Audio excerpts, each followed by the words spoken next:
Acarreo Ediciones. Puentes que se conectan, ideas que circulan.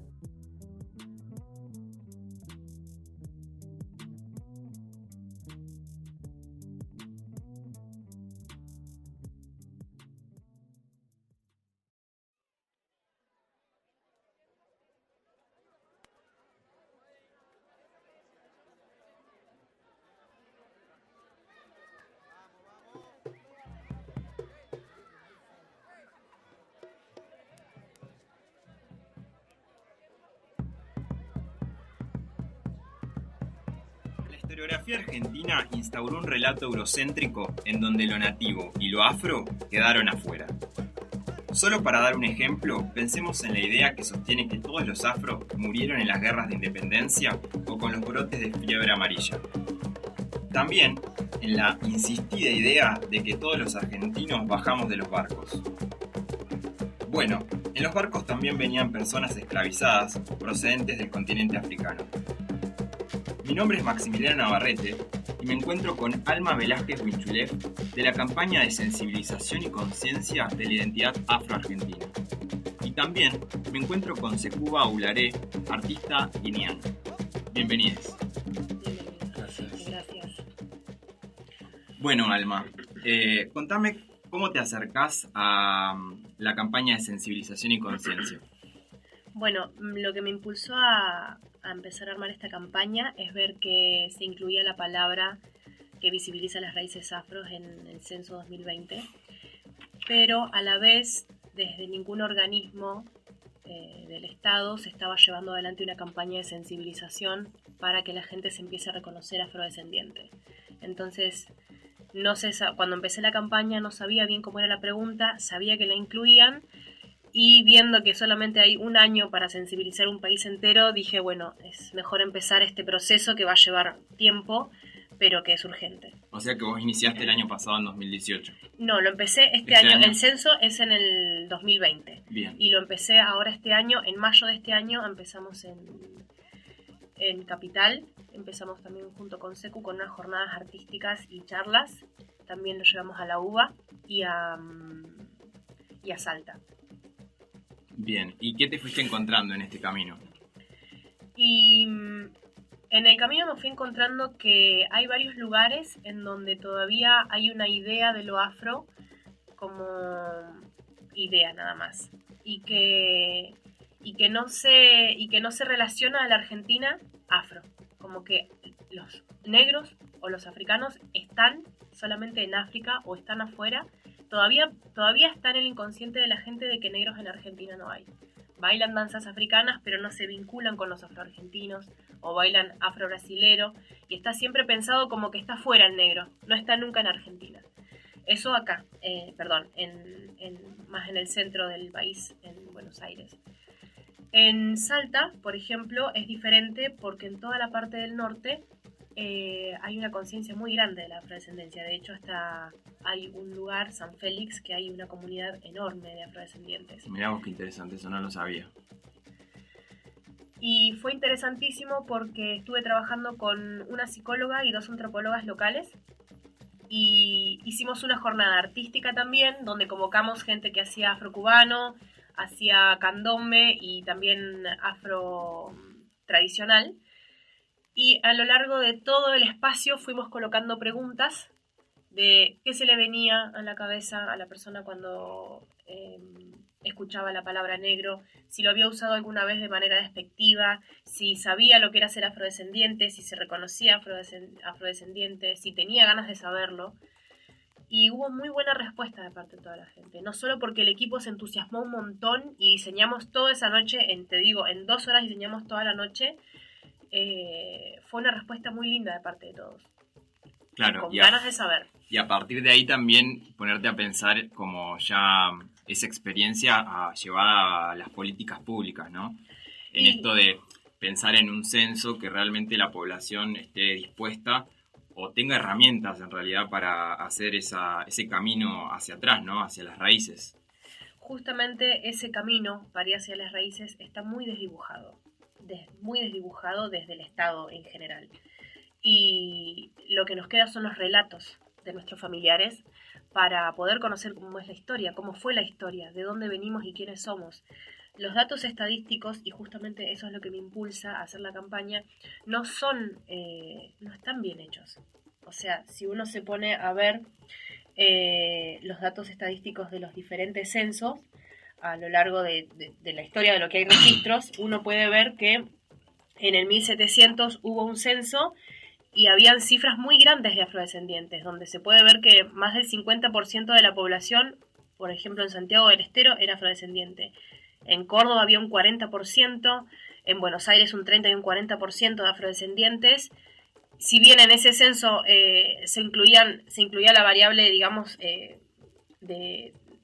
raza, Claro. ¿sí? De razas, porque operaban de esa manera, había que contar de alguna manera las personas que podían servir para el trabajo. Claro. Usaban palabras como sambo, mulato, Mulato. negro, mestizo, todas palabras que hacían como referencia al color de la piel, y de esa manera iban registrando. Ya después, que no fue importante registrar a los afrodescendientes, quedó invisibilizado en los censos la pregunta. Claro. Justamente porque no siguen colaborando al sistema de alguna manera. Claro, Antes, y también como cuando arrancaba el podcast hablando de cómo el relato hegemónico de una Argentina blanca, que siempre mira Europa, católica y demás, también esas políticas fueron llevadas a cabo por las presidencias liberales, ¿no? De Rivadavia en adelante, hasta pensar Roca, Sarmiento, ¿no? Sus dichos de Avellaneda, en relación a traer, entre muchas comillas, obviamente, la inmigración blanca, para justamente darle esa blanqueada de cara a la Argentina. Bueno, ese proceso de blanqueación de la Argentina empieza a darse en el 1880 más o menos, tal cual, en donde se empieza a crear toda esta idea de Argentina blanca en la Constitución de Estado-Nación, y con estos referentes se empiezan a invisibilizar todos los referentes negros de Argentina. Y ahora bien, pensar que Rivadavia inclusive es de origen afro. Sí, es de origen afro. Es de origen afro, o sea, sí. El primer presidente que tenemos el sillón de Rivadavia, es negro, fue negro.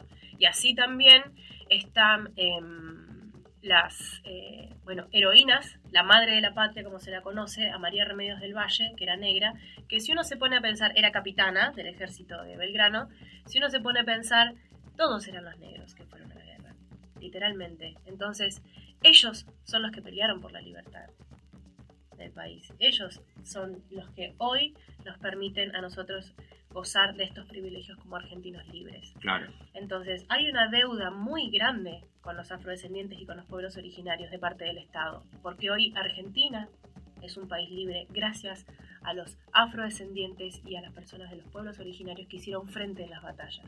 Y eso me parece que es un dato que no está del todo visibilizado. Es un dato que no está visibilizado.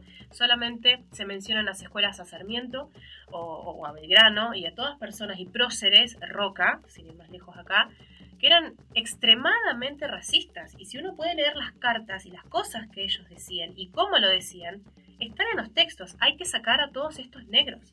Claro. Eso era el discurso de ellos. Discurso totalmente blanco hegemónico. Bueno, y de esta manera, en la conformación de Estado-Nación, en donde empezamos como a organizarnos los argentinos como país, organización nacional, se empieza a crear este discurso de una falsa Argentina blanca, en donde todo el sistema por el cual estamos atravesados, el sistema político, en los sistemas institucionales, todo es hiper racista. Y entonces desde ahí llevamos a decir que existe un racismo estructural, en donde ya desde el principio a los argentinos se nos enseña desde muy chiquititos a no ver al afrodescendiente, o si lo vemos, que lo veamos de una manera ridiculizada. Como se puede empezar a vender en todas las escuelas, claro, que en principio la práctica está del blackface, que ya está denunciada públicamente por un montón de organizaciones afrodescendientes, en donde de chicos a nosotros nos enseñan de que la persona en condición de esclavo era una persona feliz de esta condición. Y eso es gravísimo, porque está más que sabido que ninguna persona es feliz en esta condición de esclavo. Claro. Sí, Bueno, y ahí quería volver a la parte de ¿qué sería entonces el racismo estructural? es la manera en que opera el sistema para que se reproduzca una y otra vez con una forma de pensar, con una forma de operar y que por ahí no termina siendo del todo visibilizada porque está naturalizada. Claro, como que está en diferentes frentes, en diferentes esferas, digamos, ¿no? En todo lo que es la colonización, hay una colonización del saber muy grande. Desde el lenguaje Desde para... el lenguaje, ¿por qué nos enseñan inglés y francés y nos enseñan que esos son los idiomas importantes y no nos enseñan que el guaraní o el idioma mapuche también lo son? Ya desde las instituciones de chiquititos. ¿Por qué?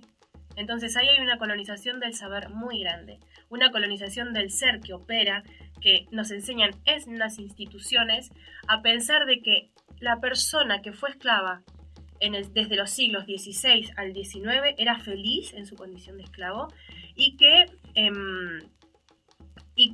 no era persona. Entonces hay una colonización del ser. Estas personas blancas que vinieron a hacer toda la creación, a blanquear la Argentina, colonizaron el saber, colonizaron el ser de las personas y colonizaron el poder también. Porque hoy en Argentina no se ve ningún negro que esté en el poder. Ninguno. Ni en el poder ejecutivo, ¿sí? Bueno, no se ve en ningún lado. En el No, ni político, en los medios de comunicación. en los medios de comunicación, en la televisión, no hay referentes, no hay actrices, no hay cantantes negras, ni de pueblos originarios, no hay futbolistas negros. En la selección argentina tampoco la hay. Entonces hay toda una imagen, una careta de la Argentina blanca, que es mentira. Y todo eso está hiper seleccionado. Entonces, desde esa manera el racismo es estructural, porque la misma gente se empieza a creer de que en Argentina no hubieron, no hay, y que todos se murieron y que no existen los afrodescendientes. Y sí, existimos. Claro, y en diferentes oleadas, que eso es lo importante, ¿no? Porque, por ejemplo, tenemos el caso de Secu, que, bueno, ¿hace cuánto llegaste vos, Secu, a Argentina? Bueno, creo que hace 2 años. ¿Hace 2 años? Sí. ¿Y a qué te dedicas acá en Argentina? Digamos en Buenos Aires, porque vos vivís en Buenos Aires. Sí. Bueno, yo estoy acá, soy músico. Tengo mi familia, tengo hijo acá, estoy casado. Bueno, estoy trabajando como músicos, trabajando con Alma. Tengo un montón de alumnos también, amigos. Bueno, estamos acá. Bien. ¿Y qué te produce a vos, digamos, enseñar los ritmos y las danzas de tu país, de tu cultura, ¿no? Sí. Acá tan lejos, digamos, ¿cómo lo vivís eso? Bueno, me da una alegría para ver, por ejemplo, otro descendante, ¿no? Otro persona occidental, Sí. y aprendiendo mi cultura, compartiendo juntos, me da una alegría. Bueno, pero hay un montón de cosas también que se pasan, ¿no? Claro, claro, sí. ¿Y cómo ha sido, digamos, la experiencia de estos 2 años acá en Argentina? ¿Ha sido fácil? ¿Te has encontrado con situaciones que por ahí no han sido muy agradables? O... Puedo decir que todavía, por suerte, no me pasó algo mal, ¿no? Uh-huh. Pero a veces sí veo alguna cosa que, bueno, es como racista, no me gustó. Que me pasaron también. No es tan mal, pero me da una... No sé cómo explicar eso. No sé, discriminación, que... Claro, de algún tipo. Por esto de que hablamos con Alma de las diferentes también oleadas de personas africanas que han llegado, ¿no? Sí. Porque una cosa es el tronco colonial y otra cosa también las de principio de siglo que son más caboverdianas, ¿no? Uh-huh. A mí me parece muy importante valorar muchísimo la presencia de una eminencia como lo es Secu, y me parece que de alguna manera la presencia con las políticas públicas que hay en Argentina se queda invisibilizada también, porque no hay una institución que le abra las puertas en donde él pueda brindar los conocimientos que tiene. Se le abren las puertas a los blancos que estudian con él y no a él. Entonces, no hay políticas públicas en las que uno pueda decir, acá hay un africano que es hijo del djembe folá más importante del mundo, lo tenemos en Argentina, escuelas de música, instituciones de música que puedan haber, no hay, no existe ese espacio. Sí existe en una medida que vaya a dar una clínica, si uno presenta un proyecto o algo, pero que él ocupe un lugar, no, siempre lo termina ocupando un blanco, y un blanco que va a estudiar con él. Claro, sí. Es que es impresionante la cantidad de casos, digamos, donde se manifiesta el racismo estructural. Yo pensaba hace unos días con esto de preparar el podcast, lo que dijo Macri el año pasado en el marco de la alianza entre el Mercosur y la Unión Europea en el foro mundial que se dio en Davos, que es una ciudad suiza, donde decía que para él era totalmente natural que el Mercosur y la Unión Europea hagan una alianza porque, y ahí viene la frase polémica, de que en América Latina somos todos hijos de europeos, ¿no? Y volvemos a lo mismo, a esa insistencia desde el poder, desde los medios de comunicación, negándonos en la cara, negándonos que somos una mezcla de muchas cosas, y en eso es tratar de visibilizar todas esas raíces que nos mezclan, ¿no? Y sí. Bueno, el discurso político de Macri, toda la política de Macri se encargó de sacar todas las pocas posibilidades que había para poder volver a vincularse con nuestras raíces, como por ejemplo el idioma, ¿sí? Desde el vamos, nosotros hablamos una lengua europea, sacándose el valor a la nuestra que tenemos en nuestras tierras, ¿no? A las nativas. Y todo este discurso opera no solo en el afuera, sino adentro, y desde el afuera es peor porque la misma gente de afuera piensa que no existimos. Entonces, se nos crea un discurso interno a nosotros. Entonces, si uno está aislado como afrodescendiente y como mapuche, uno está aislado porque la mayoría son blancos, que es mentira, porque es un discurso mentiroso, claro. Sino también se le vende esa imagen al mundo. Entonces, hay una invisibilización aún más grande y más peligrosa. Yo no sé bien dónde estudió Macri, no sé qué tanto está de la cuestión, pero toda su política fue para invisibilizar aún más las raíces, muchísimo más. Y también el juego en esto que estabas diciendo, ¿no? De cómo opera uno internamente también, ¿no? Como todos los mecanismos que uno reproduce cotidianamente y no se da cuenta que está colaborando justamente a un racismo estructural. Por ejemplo, el concepto de denigrar, que es rebajar a una persona a la categoría de ser negro, ¿no? Denigrar viene de ahí, como una cuestión de quitarle la categoría de persona a quien se lo dice. De eso a trabajo en negro, me negrearon, te negrean, o todo lo que tiene que ver con el concepto, que son cuestiones, decisiones propias que uno todos los días va diciendo, va reproduciendo y no se da cuenta. Bueno, esa es la manera en la que opera justamente el racismo estructural, porque uno por ahí todavía es medio tabú el tema del racismo, justamente ahora se empieza a hablar muchísimo más, pero uno tiene, así como tiene la idea asociada de que en Argentina no hay afrodescendientes y no hay pueblos originarios, también está asociada la idea de que el racismo ser racista es ser sinónimo de ser como Hitler.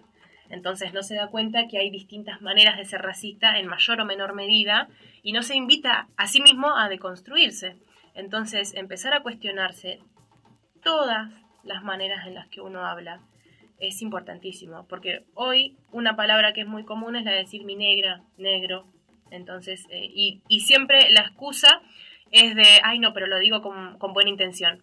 Bueno, digamos que haya mala intención o buena intención, el racismo es y existe. Entonces, no se puede reducir el racismo a una percepción individual, porque si no, no existiría. O sea, el racismo existe, por más que haya buena o mala intención, existe. Entonces, si uno se compromete con la lucha antirracista, tiene que entender de que por más que alguien tenga buenas intenciones, está mal. Por más que uno tenga buenas intenciones, está mal. Creo que es importantísimo no solo empezar a cuestionarse todas las maneras en las que uno habla, sino a qué valor le da, porque, como te venía diciendo, uno dice mi negra. Uno cuando se refiere a una amiga no le dice mi blanca. Claro. No vas diciendo, mi blanquita. O uno tiene asociado, que es la peor de todas, que yo a mí ya hasta casi no me sale decirla, solamente cuando es necesario en estos casos. El negro de M, Sí. digamos. Uno no va diciendo por ahí el blanco de mierda. Claro. Entonces, y es más, en Argentina se usa la palabra negro de M, incluso si la persona es blanca o negra. Entonces es aún más racista todavía, Claro, porque está tan naturalizado que... está tan naturalizado como que el ser negro es menor que el blanco, que ya, en principio, ese es el problema del racismo, porque si vamos al concepto de raza, el concepto de raza ya se sabe científicamente que no hay una superioridad según el color de piel que tengas o no. Claro, y dentro de las ciencias sociales también quedó como dejado atrás hace bastante, ¿no? Como dejado atrás como si hubiese sido un problema del pasado, y hoy por hoy en el discurso de la gente dicen no, pero raza humana hay una sola. Sí, a ver, científicamente es así, pero en términos de fenotipo, el color de piel trae aparejado estigmas sociales, trae aparejado la manera en que uno se vincula con la Claro. sociedad. Entonces, si uno realmente dice a raza hay una sola, hay que actuar en consecuencia. Claro. Y de construirse en las palabras estas es un principio. Porque justamente también ahí emerge la categoría de apropiación cultural, ¿no? Porque podemos ver cómo también aparecen en escena un montón de artistas que toman una estética afro, una estética negra, justamente por una cuestión de apariencia o por una cuestión lucrativa, pero dejando de lado el valor simbólico que tiene para esa cultura, ¿no? No solo es que lo dejan de lado, sino que a la persona a la que realmente le pertenecen y le significa algo, no lo puede usar con total libertad. Entonces ahí es el problema que aparece con la apropiación cultural. Porque, a ver, yo te digo, hay lugares en los que uno dice fiesta afro, ¿sí? Y lo único que hacen es llevar a algunas personas que tocan percusión y pintarse la cara. Cuando, si hay una persona que realmente pertenece a un grupo étnico, que toca instrumentos y que el pintarse le significa algo, no puede ir en el día a día con eso que a él le significa tanto. Pero sí se lo puede banalizar y ridiculizar en una fiesta. Claro. Entonces, ese es el problema de la apropiación cultural, en donde alguien toma un elemento que es sagrado, esta persona no lo puede utilizar porque es juzgada socialmente y hasta pierde posibilidades de trabajo o de vincularse o de tener o lugares de poder. Sin embargo, la persona que solamente lo utiliza por un momento que no le significa nada, que le quita todo el valor, que lo recorta, lo puede hacer.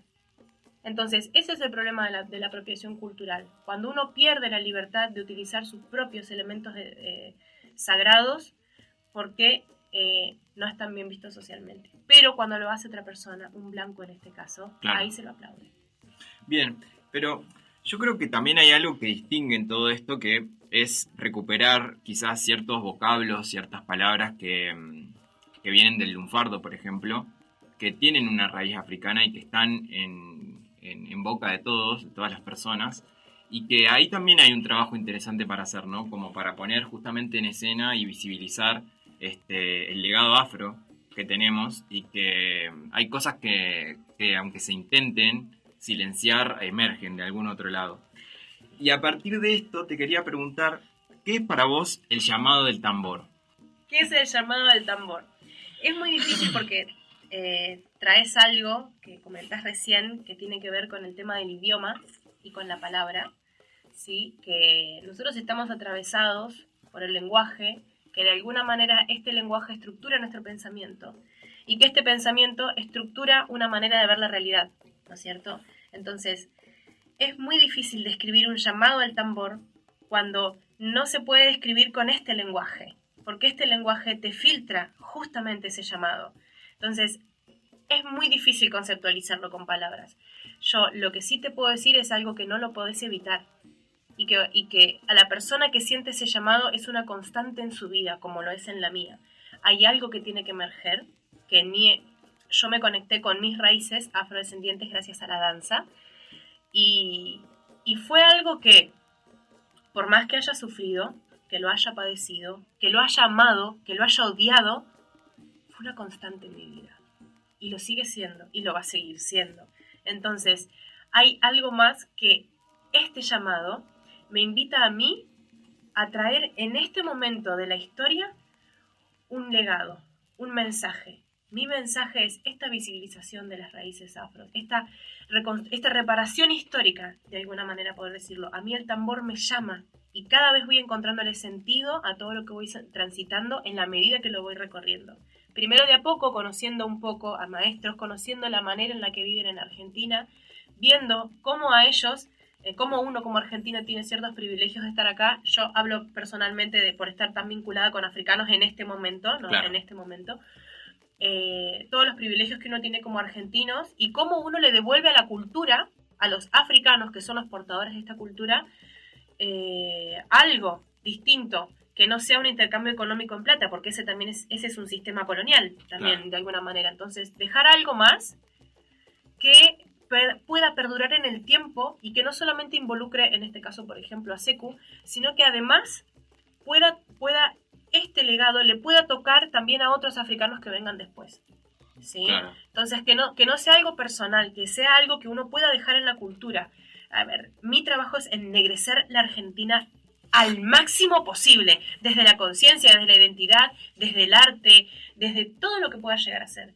Y eso en mí es el llamado del tambor. Pero es muy difícil poder llevarlo a palabras en lenguaje español me encantó, europeo. Muy lindo. Y para vos, Sekou, ¿qué es el llamado del tambor? El llamado del tambor. ¿Nos llaman los tambores? Como Alma recién de decir, ¿no? Creo que bueno, el llamado del tambor es, no sé, algo que se conecta con nuestro alma, ¿no?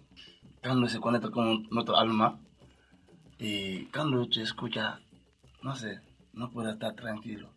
Pero ese fue creado, no sé cómo, para que podamos juntarnos, para que podamos estar unidos. Porque son algo de Mandeng.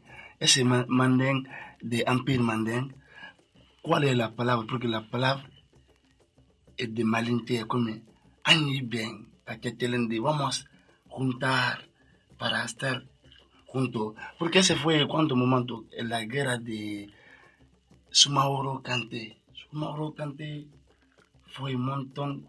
Creo que él combatió el Mandeng como 5 veces. Mataba a la familia, pierde familia, se deja que se cree otra vez y se mata 5 veces. Entonces el Mandé estaba un poco cansado. Pero cuando fue unido de tambores, para que podamos hacer lo que podemos. Entonces el tambor es algo que nos da la fuerza. Que une sobre todo. Exactamente, que nos da alegría. Bien. Bueno, les agradezco mucho en la participación y nada, si tienen algo más para agregar. Que si una persona siente el llamado del tambor, estoy segurísima que hay algo mucho más profundo que por ahí no lo pueda llegar a entender desde la palabra y el lenguaje, pero que no lo tape. Bien, buenísimo. Entonces, a escuchar los tambores.